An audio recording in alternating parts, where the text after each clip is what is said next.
Hello everybody and welcome to Calls. This is the 2022 Houston Open initial research show. I hope you all had a successful weekend with the Mayakoba. Mine was complete and utter garbage. I had some pretty decent picks and such, but there were plenty of awful ones to mitigate the good ones. Nothing successful on the sports book side. I had a couple of decent lineups, but I didn't use hardly any Danny Lee. I had zero Andrew Landry, no Joaquin Neiman because I was trying to fade the chalk. It was overall pretty bad weekend. Just a reminder that in the description I have added my email address. So reach out to me there if you're wanting to get the bonus content that will start next week, starting November the 12th, which is next Sunday, 1 week from tonight. I also have put out a new playlist. It only has one video. It's the special announcement.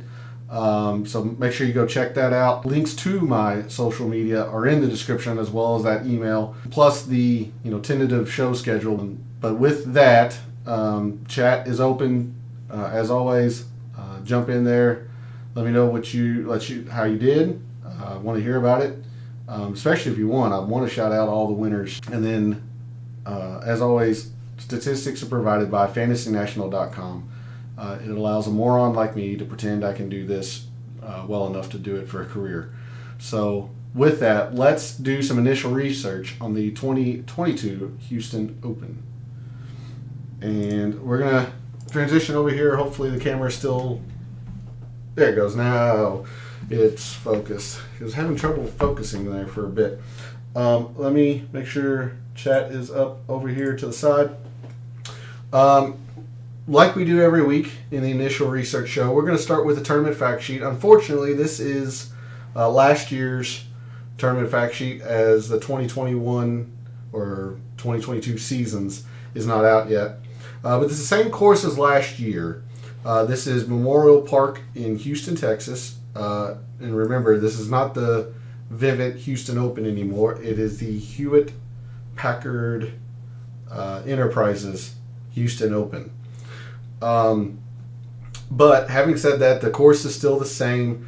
It is a par 70 layout at just over 7,400 yards. It is a very long course, very long. The greens are quite big for PGA Tour average, about 1,000 square feet more than the Tour average. A lot of rough, very little fairway, very little bunkerage. And the notes here, Tom Doak redesigned this in 2019. The redesign brought ravines and water into play, reduced the number of bunkers from 54 to 19. So sand saves are clearly not something that we're going to be looking at this week. But there are only really two water hazards on the course, but 4 holes wrap around those 2 water hazards. So water does come into play here, even with only 2 ponds or lakes, small lakes, or whatever you want to call them. We are on Bermuda grass, so for me it's quite a relieving thing. I think part of the reason why I didn't do very well was the just lack of paspalum data, and just with the courses being international, those are mainly paspalum greens, and since they're international, we don't get a lot of the data. So like I said, I had some decent picks, some pretty awful ones. So like I said, jump in chat, let me know how you did. Hopefully you were a lot more successful than I was. But we are back on Bermuda, so we'll have all the statistics available for us. Bermuda all the way around the course. On the greens, the tees, fairways, rough, everything is Bermuda.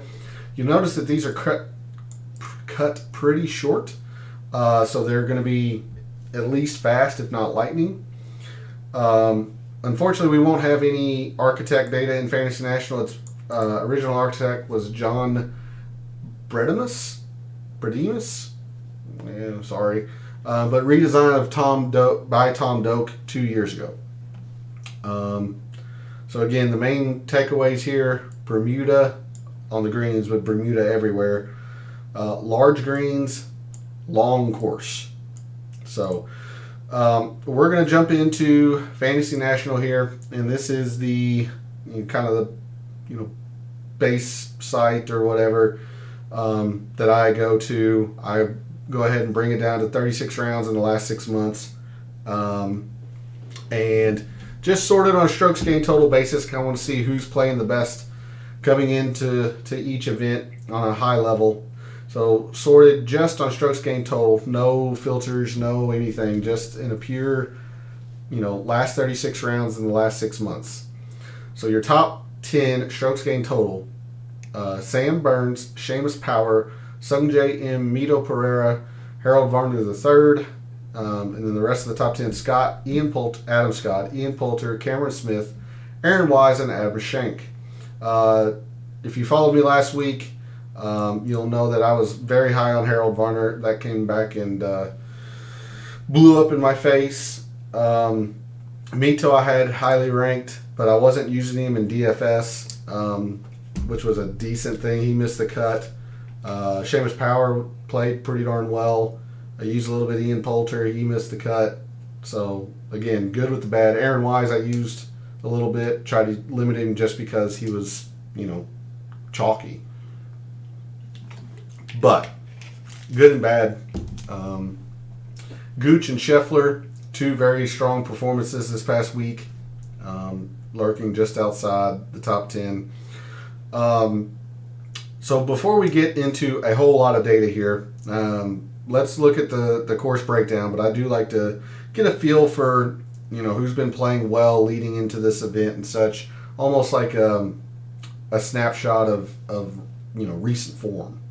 But let's look at the course breakdown here in Fantasy National. Like I said, we're in Memorial Park Golf Course. Memorial Park Golf Course in Houston, Texas for the Houston Open. And the thing that jumps out to me here immediately is the length of the par fours. The first hole of the day, second hardest on the course, par 4, 522 yards. Just an astronomically long par 4. A decent length par 5, but is the easiest hole on the course. But when I say easiest, that only yields a 0.5% eagles, per round. So that'll tell you it is a pretty difficult golf course. Now it does yield, this easy par 5 here does yield some, a good amount of birdies. But what makes it easy in comparison to the other holes at this course, it doesn't have a lot of bogeys, so not a lot of trouble on this hole. But again, long par 4s, 522 there. You got 503 to end the day, 529 on the back 9. You have almost another 500 on the back 9. These are some long par 4s. So this is going to be a very good test of your iron game. It will not be easy. And we'll see that in, the leaderboard from last year. When you look at strokes gained by shot type, last year it was all about putting. And I say last year because this is the second year we've been at Memorial Park. Leading up to 2021's season, this had been played at the Golf Club of Houston. And then last year, they moved to Memorial Park Golf Club. So there's only 1 year of data. And last year was all about putting. So was that an outlier? Or is that something for the course? We'll have to try to find out. Approach is still somewhat important, but it's very rare that you see putting higher than approach and this much higher than approach. So we're definitely going to have to look at a lot of putting statistics this week. On oddly enough, off the tee is the least important or it was last year at Memorial Park. So we'll see what effect that may have or what leads to that. But it's just interesting to see because I have not seen this kind of distribution before, or if I have, it's very, very rare. Strokes gained by round, more short game than ball striking. Let's actually take a look at, change this up a little bit. Top 5. Even more putting. And then winner last year was putting and short game. Didn't really, not much off the tee at all. We're top 20. Yeah, so top 20 was more balanced approach and putting. But, the more you progress on the leaderboard, the more it was all about putting. So, strokes gained by hole, or by par by hole. It was all par 5s last year. And we'll see if that holds up. I've done a little bit of research today. I'm not sure if I completely agree with this. But, last week I focused mainly on the par 4s at El Camaleon, and that led to mixed results, I'll say. It certainly led to Seamus Power being high up on the leaderboard, Aaron Wise, but there were some misses too. So we'll see if this is indeed the most important factor of the par 5s. Generally it is on the PGA Tour. You just have to, take advantage of the par 5s. So we'll see if that's the case. This is the one course where I have seen winners be negative in whatever graph here. So the winner last year was actually not very good at 3-putt avoidance. In fact, the higher you went on the leaderboard, the worse you were at 3-putting, which is completely counterintuitive. But that's what it was last year. Because normally you'll have a distribution kind of like this where it's gradually inclining upward trend. But fairways gained. The winner didn't gain a single fairway, it seems like. So interesting to look at as we dig in and do some more research tonight. Hole composition is kind of all over the place, which is a great designed golf course in that sense. How it makes a par 70, you've got 5 par 3s and 3 par 5s, not 2 and 2, or 4 par 3s and 2 par 5s. It's 5 and 3. So you've got a couple of short par 3s, couple of pretty long par 3s, and an extremely long par 3, 237 yards at least on the scorecard. So extremely long par 3. You've got a semi-drivable par 4, and then 3 of each short par 4s, medium par 4s, and long par 4s. So no real focus factor there, at least graphically or visually. And then we mentioned the par 5s, 2 of the kind of medium length, and then 1 pretty long one at 612 yards. I'm going to cheat and go back up here and check real quick. 625. But again, it is actually the second easiest hole. Doesn't yield a lot of eagles, but it does yield birdies. So the approach shot distribution here, it looks like it's a lot of kind of short irons or longer wedges, 125 to 150. You do have your fair share of longer iron approach shots. It's just due to the length of the long par 4s. You're gonna have to be dialed in with a lot of long irons and then putt well. But so there's the approach shot distribution. There's only one spot, of course, since it was first used last year. The cut line last year was +4. That's pretty high. you would normally think that's on the more difficult end, but when you look at the scoring distribution around a par, there's a few more bogeys than birdies, but nothing significant. The difference is you've got quite a few more doubles and eagles. So it's technically on the difficult end, but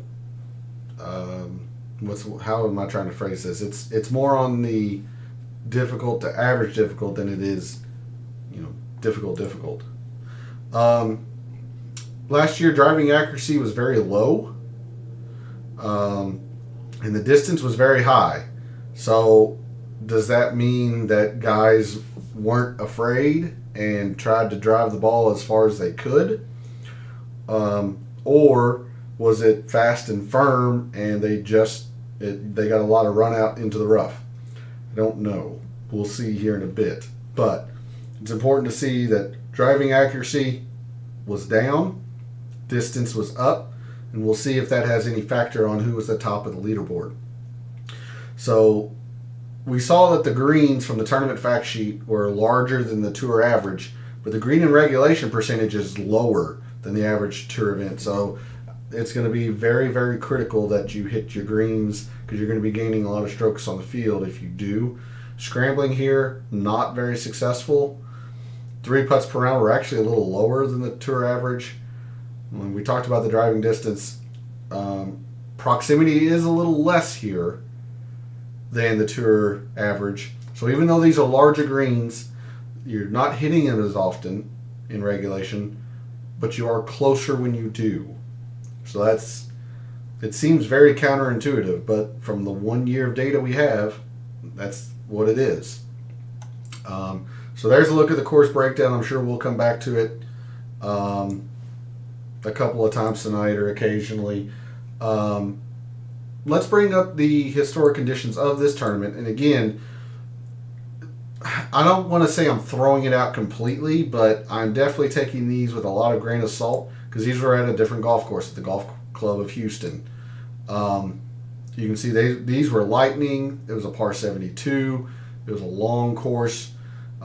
There are certainly similarities, but we have 1 year of data from Memorial Park, these top 4, and you can see the first 3 rounds it played difficult. Now the last round it was easy. It wasn't even average, it was easy. So did they soften it up? Did they get some rain? Don't know. What I can tell you is that it plays pretty difficult for the majority of the time, so we're probably going to use some difficult filters, difficult to par filters. It doesn't have it measured. These are Bermuda greens. Firmness was medium, so I guess they didn't try to lighten it, I guess. Hitting the fairways was, on the easier side, and yet they still had a lower percentage here. Rough length average, green speed fast. You would think fast to lightning considering how low they up and cut. It was very calm last year, but the course length, I'll be interested to see, because it's right over that 7,400 marker that Fantasy National uses. The scorecard says 74.32. So I'll be interested to see how it played last year, and maybe I can try to find that. Because if it is truly over 7,400, then we're looking at a lot of long course metrics, a lot of difficult course metrics. So we'll be able to see, at the end of the show, we'll see if we can find some comparison courses there. But there were the conditions from last year's Houston Open. And when you bring up the leaderboard from last year, Carlos Ortiz is your defending champion, and he's coming off a solo second at Mayakoba, so he's clearly in very good form. But the win was at minus 13. That's usually about average, maybe a little bit on the more difficult end, but it's about average for a PGA Tour winning score. He was minus 5 through the 2 rounds, and then minus 8 the rest of it. You can see here Matsuyama was even and then had a very good weekend. Taylor Gooch, kind of had a +1 Sunday, went really low. You can see a lot of the low scores. This is attributing to the easy up here, these low scores. So something happened in round 4 that made it play a lot easier than what it was. But like I said, +4 was the cut. I'm trying to see if there's anybody that who made the cut at +4. So there's 3 and 6. So that was +3 there. Ventura actually was -2 and then blew up. So yeah, it's not going to be an easy course. But looking at the top of the leaderboard last year, you had Carlos Ortiz, DJ, Taylor Gooch, Brooks, Sam Burns, who's been playing great golf lately. Terrell Hatton had a very good Sunday at the Mayakoba. Shane Lowry, who really let me down this week at the Mayakoba. Aaron Wise playing well. Victor Hovland, Varner. So some big names generally come here and play, and they don't shoot low scores. So we'll see how that looks. But because we are back on American soil, we have full access to data. Thank goodness. So let's take a quick look over here. And again, I'm only going to do 2021.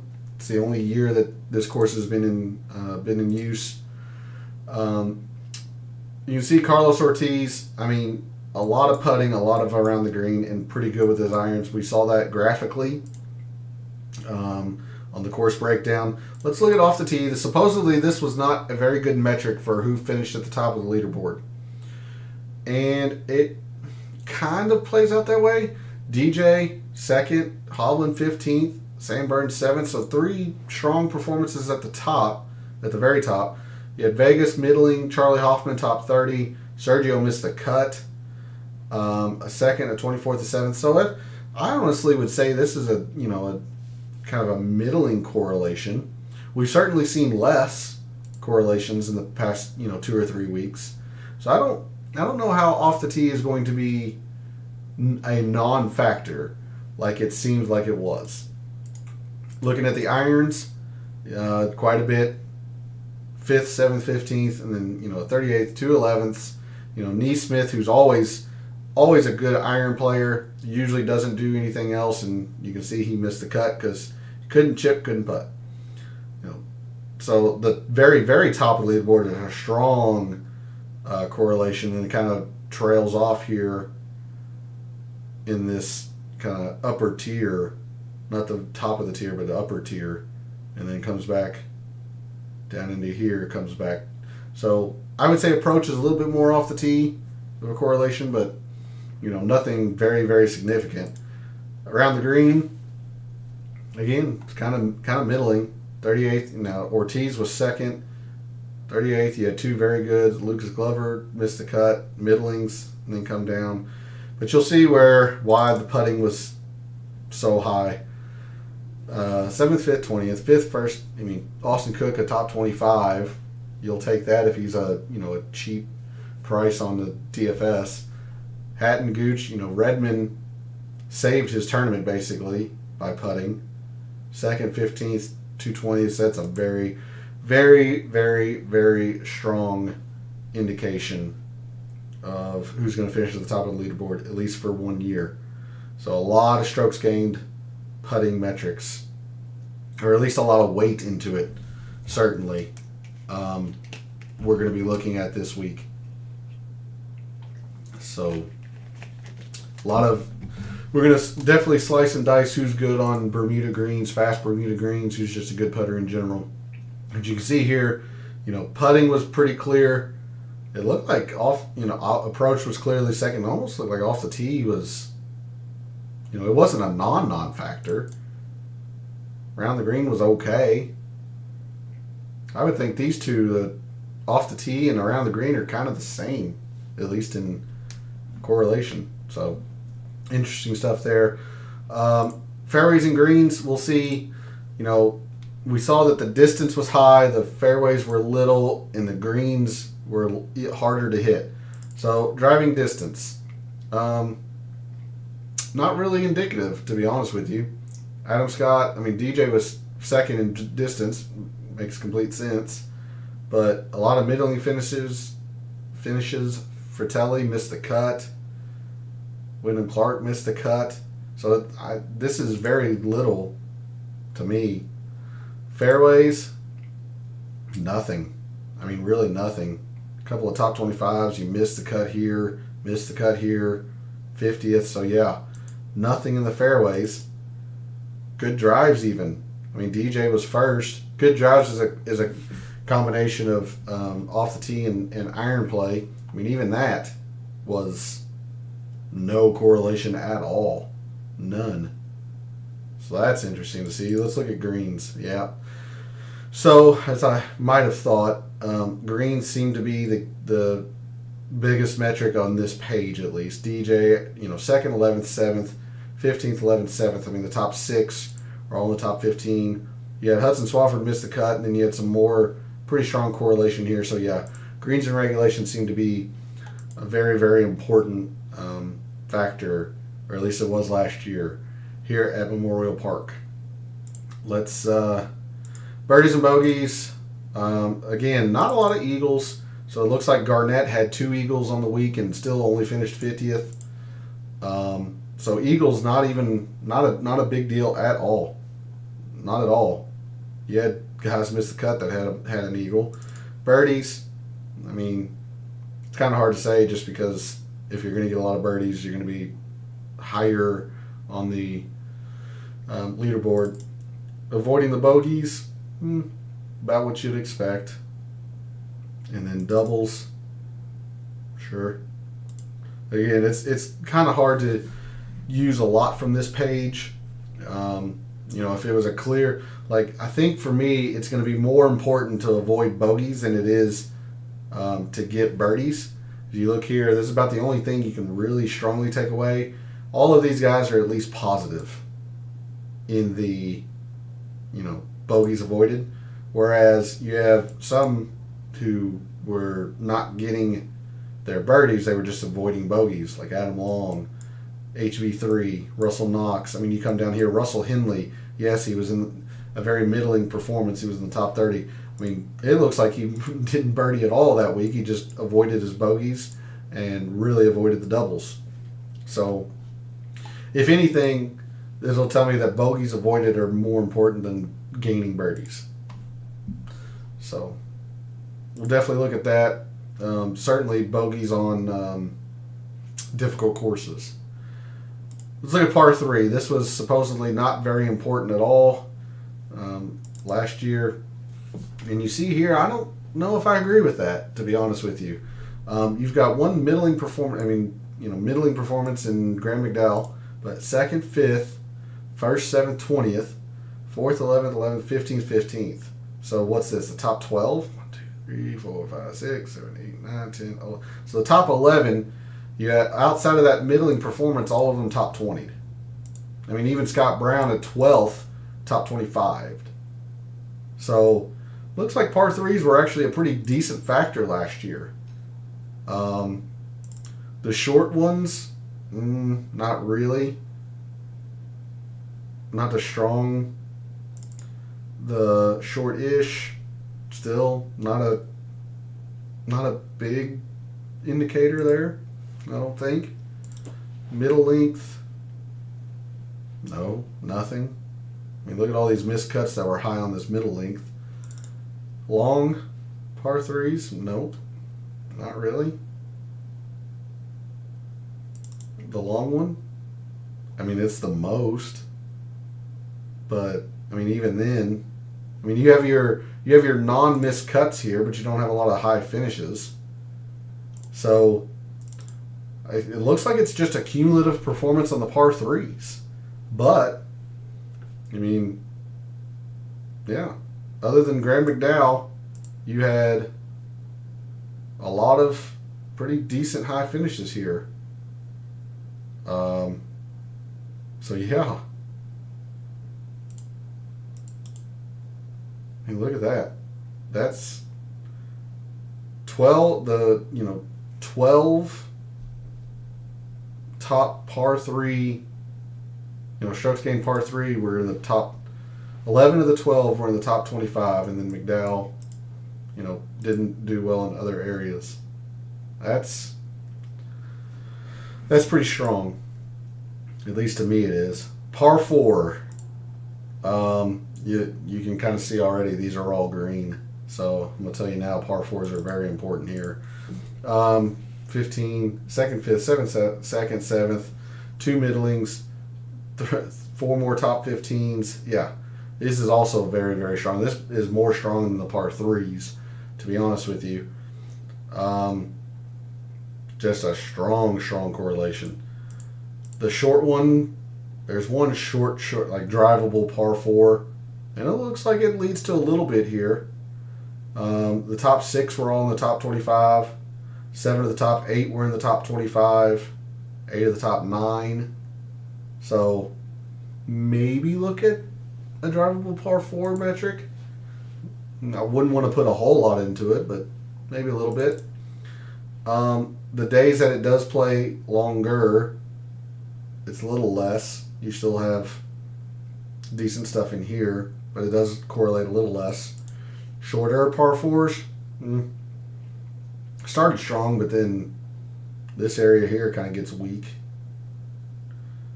Longer par 4s, fairly high, minus Hudson Swafford, minus Phil.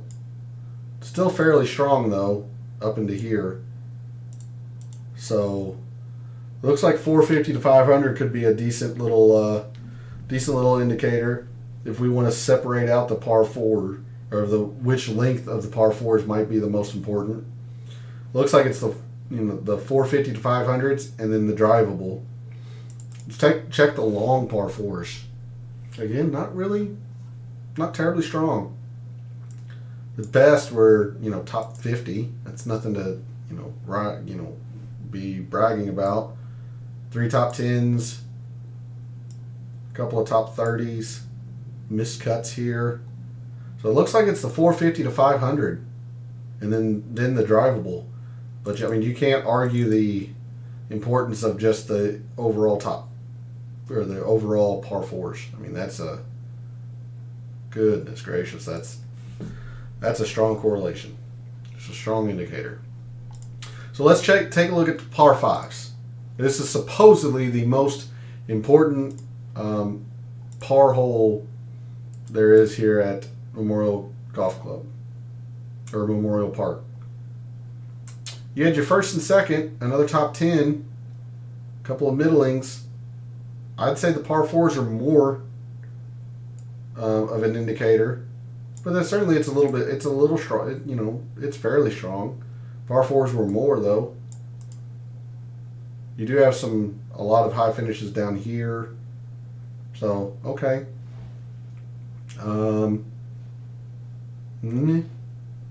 I'm still sticking with my gut. It says par 4s. Par 3s were strong too. All right, how about the shorter end of the par 4 or par 5s here? Again, kind of the same. It's a little stronger, but these are the same names. Ortiz, Matsuyama, Burns. Ortiz, Matsuyama, Burns. You had Garnett, Snedeker, and Harding. Snedeker. Garnett's off the page. It's a little strong, I guess. Nothing that I'm saying that we found it. 550 to 600, still, 50, 38, 63, miscut. 44, 38, yeah, nothing. The long one, there we go. That's a little better. 2nd, 7th, 4th, 11th, 20th. Scheffler, middling. Hoagie missed the cut. Griffin, very poor. Kazire kept good day. So of any of the par 5s, it looks like it's this length. There's a bit of stuff here in the overall, but that's mainly tied to this. So looks like if we're going to look at a par 5 length, it'll be the long, the 600 to 650.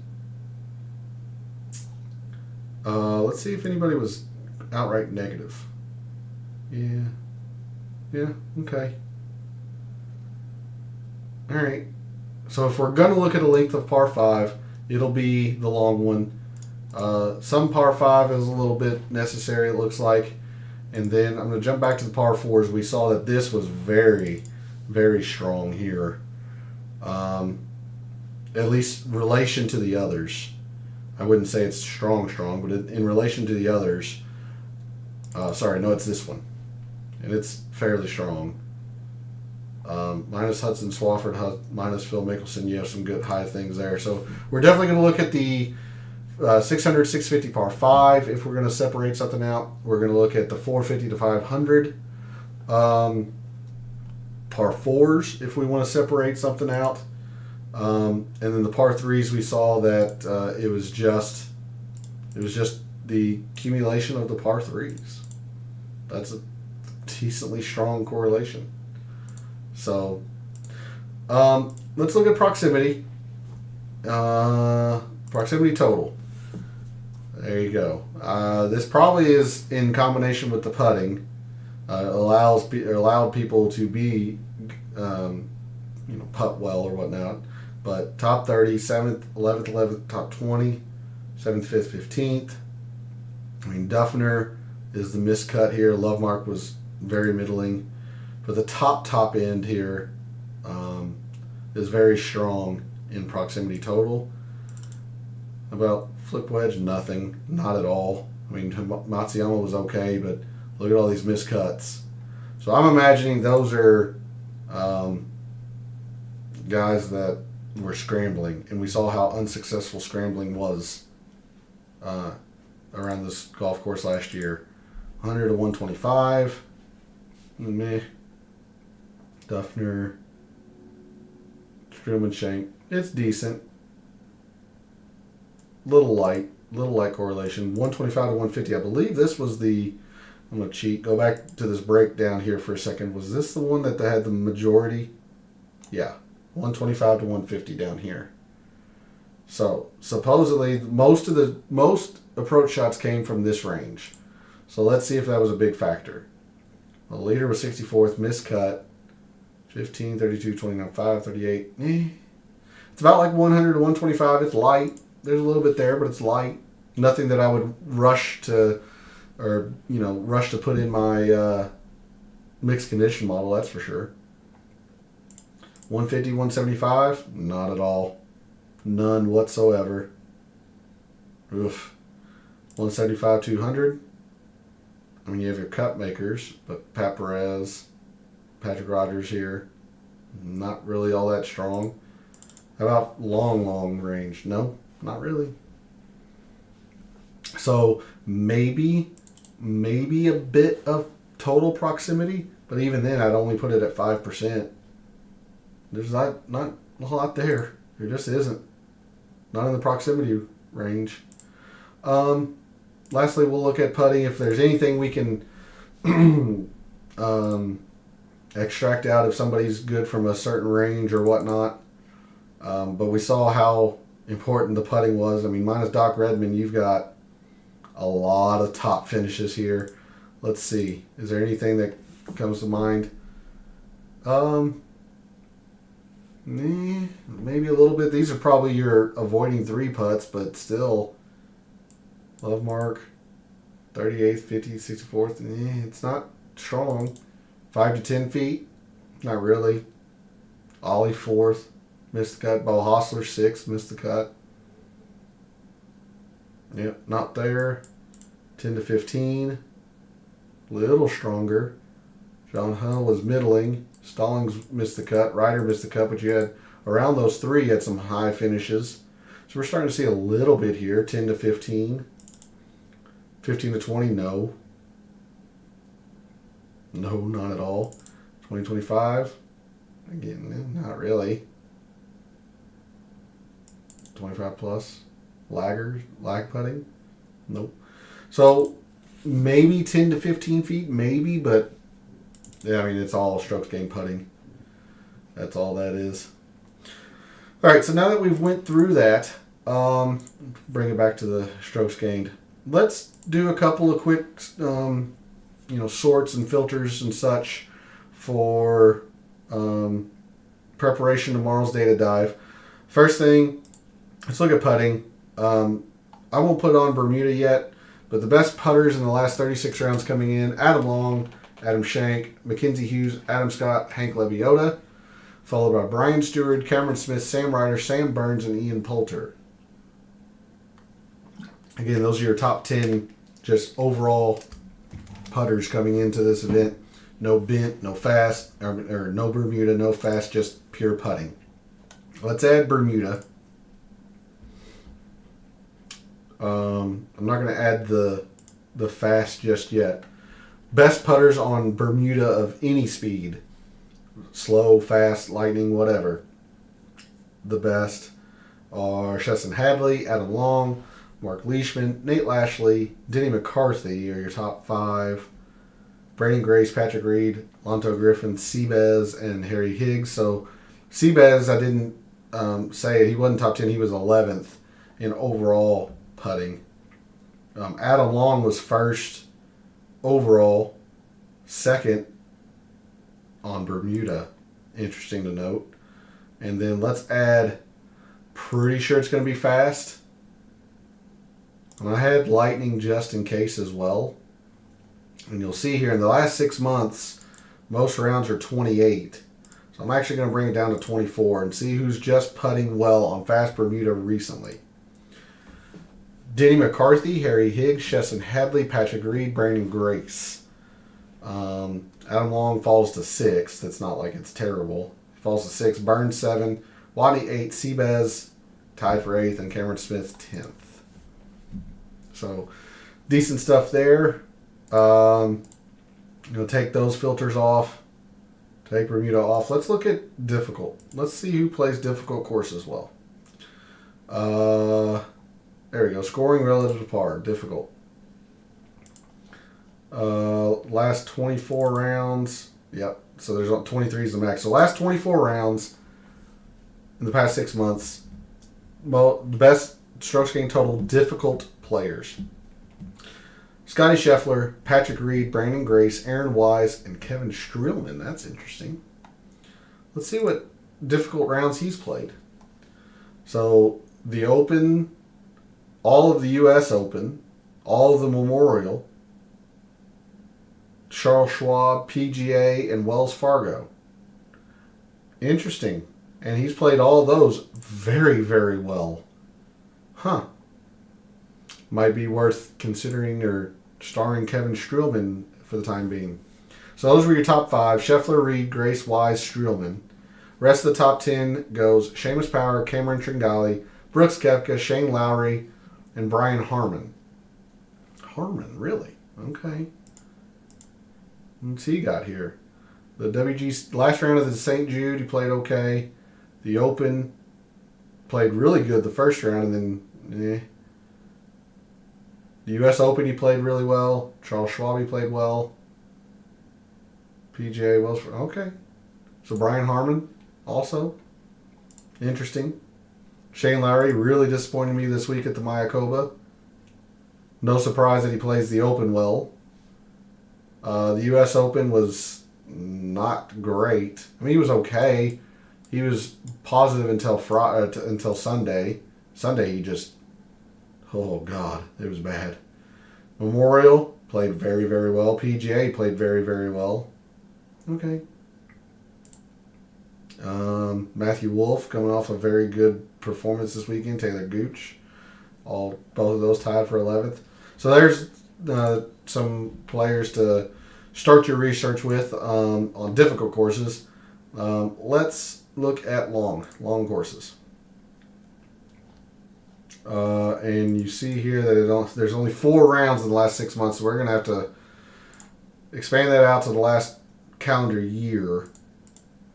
And still only 24 rounds, so this is not very common to play a course this long. On long courses, top strokes gained total: Charlie Hoffman, Emiliano Grillo, Patrick Reed, Brandon Grace, Ryan Palmer. So you've got long and difficult. Probably no surprise, Patrick Reed gets better as it gets more difficult. You wouldn't think of him as playing the long courses well. He's not exactly the longest on tour. But when generally speaking, the longer the course is, the more difficult it is, and he gets better when it gets difficult. So, all right. Let's actually take a look at what events those are, what rounds those are, the long. So the Wells Fargo, the Masters, he played really well at the Masters. The Arnold Palmer Invitational where he missed the cut. The Farmers. Okay. Tournament Champions and the Masters from the fall. Okay. The rest of the top 10 in long courses, strokes gained total. Johnny Vegas, Andrew Putnam is a surprise. Bryce Garnett, Luke List, and Joaquin Niemann. So Joaquin Niemann, he was 10th on this. He was 11th on the difficult. So Joaquin Niemann's coming up, and he's coming off a fantastic showing at the Maricopa. All right. Interesting stuff there. Let's dig in a little bit and look at, again, I don't want to go too far into it, but let's look at bogeys avoided on difficult courses. And this will probably wrap us up for tonight. Bogeys avoided on difficult courses. Oh, did I forget to take off? Nope. Okay. Yep, just bogeys on difficult. Bogeys avoided. Yeah. Brandon Grace, Kevin Streelman, Russell Knox, Cameron Tringali, and Patrick Reed. It's important to know Patrick Reed is very high on difficult courses and avoiding bogeys. One of the best at avoiding doubles. He's actually one of the best at getting eagles as well. Not that I think that the eagles will matter this week, but that's attributing to why he's so good on difficult courses. He avoids the big numbers and occasionally spikes and gets an eagle. All right. And then the rest of the top 10, JT Poston, Max Homa, Sung J M, Emiliano Grillo, and James Hahn. Those are your top 10 bogey avoiders on difficult courses. So, I'm going to bring this back to the overall view here. But that is going to do it for the initial research show for the Houston Open. Again, guys, check in the description. Those are the links to my social media. Reach out to that email. Make sure that I have you on the distribution list for next week when I start doing my exclusive content for my subscribers. So you won't want to miss that. Hopefully you had a very good weekend at the Maricopa, better than I had at least. And then make sure you tune in tomorrow night as we really dig into the data. With all these international courses, I've only had some high-level views of data. So now that I have, the full complement of data to look through, I'm a kid in the candy store. So I'll be excited to go through it and try to dissect as much as I can for Memorial Park this coming weekend. So with that, that's going to do the initial research show. Make sure you comment below what you're wanting to see in the data dive or any early leans you have. But for all your bets that you made this past weekend at the Maricopa, for all the bets you're thinking about making early at the Houston Open, and until I see you tomorrow night, may all your bets be profitable.